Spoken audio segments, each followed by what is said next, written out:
ரொம்ப மகிழ்ச்சியாக இருக்குது. நான் ஜோஸ்வாவுடைய முதல் படத்தின் இந்த மேடையில் இருக்கிறது. அதுக்கு வந்து யுகபாரதி அண்ணன் பாடல்கள் வசனம் எழுதியிருக்கிறது இன்னும் கூடுதலான ஒரு மகிழ்ச்சி. ஜோஸ்வாவை வந்து எனக்கு யுகபாரதி அண்ணன் மூலமாக தான் பழக்கம். யுகபாரதி அண்ணன் ஏராளமான தம்பிகளில் ஜோஸ்வா முக்கியமான ஒரு தம்பி. அந்த வகையில் நான் அவனுக்கு சீனியர். அதனால் அவர் சொன்ன மாதிரி யுகபாரதி அண்ணனுடைய வீடு வந்து ஒரு உதவி இயக்குநர்களுக்கான ஒரு பள்ளிக்கூடம், ஒரு யூனிவர்சிட்டி. எங்கள் அன்னைக்கு வந்து வர்றவங்களுக்கு சுக்கு காப்பி போட்டே டயர்ட் ஆகிடுவாங்க. அப்படியான ஒரு விஷயம் வந்து அங்கே இருக்கும்.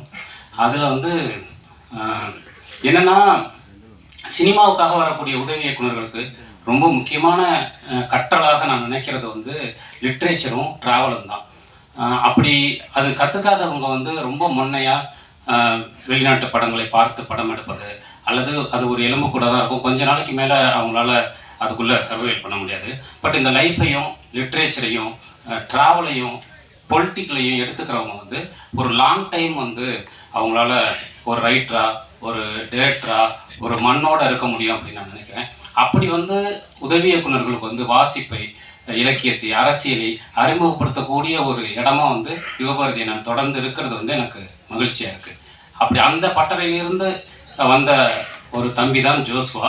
அதனால் இந்த படம் வந்து ரொம்ப ஒரு முக்கியமான ஒரு பாடுபொருளை ரொம்ப ஷார்ப்பாக பேசக்கூடிய ஒரு படமாக இருக்கும்னு நினைக்கிறேன்.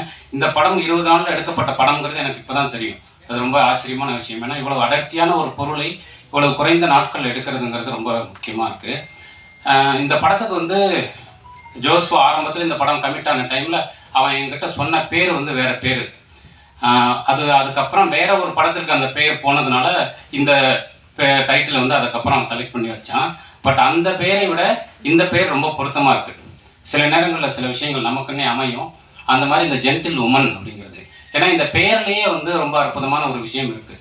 ஜென்டில் மேன் அப்படிங்கிற ஒரு பதத்தை வந்து நம்ம ரொம்ப காலமாக அறிஞ்சு வச்சுருக்கோம். பட் ஜென்டில் உமன் இருக்கணும்ல அப்படிங்கிற ஒரு விஷயத்தை இன்றைக்கு இந்த படத்தின் டைட்டில் மூலமாகவே சொல்கிறான். தோழர்களே, எனக்கு வந்து ஜோஸ்வா சென்சார் அன்னைக்கு சென்சார்லேருந்து ஃபோன் பண்ணான். அண்ணே இத்தனை கட்டு என்ன பண்ணுறதுன்னு தெரியல அப்படின்னு சொல்லிட்டு. ஏன்னா அதுலேயும் நான் அவனுக்கு சீனியர். அவனுக்கு மட்டும் இல்லை, தற்கால தமிழ் சினிமா நான் அதில் ரொம்ப சீனியர். அதனால் சென்சாருக்குன்னு எனக்கு ஒரு அகராதியை நான் போட்டு வச்சுருக்கேன். அந்த டிக்ஷனரியை புரட்டி இதெல்லாம் பண்ணு அப்படின்னு நான் வந்து ஜோஸ்வாவுக்கும் சொன்னேன். இங்கே என்ன பெரிய பிரச்சனைனா புனிதப்படுத்துறது. அதுதான் இன்றைக்கு இருக்கக்கூடிய மிகப்பெரிய பிரச்சனைன்னு நான் நினைக்கிறேன். அதாவது இருக்கிறதுலே ரொம்ப டேஞ்சரான ஆட்கள் யார் தெரியுங்களா? நான் உன்னை சமமாக நடத்தினேன் அப்படின்னு சொல்கிறான் பார்த்தீங்களா, அவன் தான் ரொம்ப டேஞ்சரான ஆள்.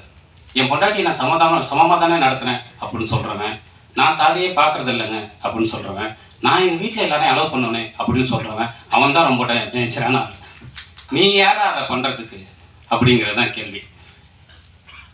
அப்படி இன்றைக்கு இந்த சமூகத்தோட கான்டெம்பரரியான இவங்க சமகாலத்தில் இருக்கக்கூடிய இந்திய சமூகத்தின் மிக முக்கியமான பிரச்சனையை நான் பார்க்கறது புனிதப்படுத்துறது. நம்ம விஞ்ஞான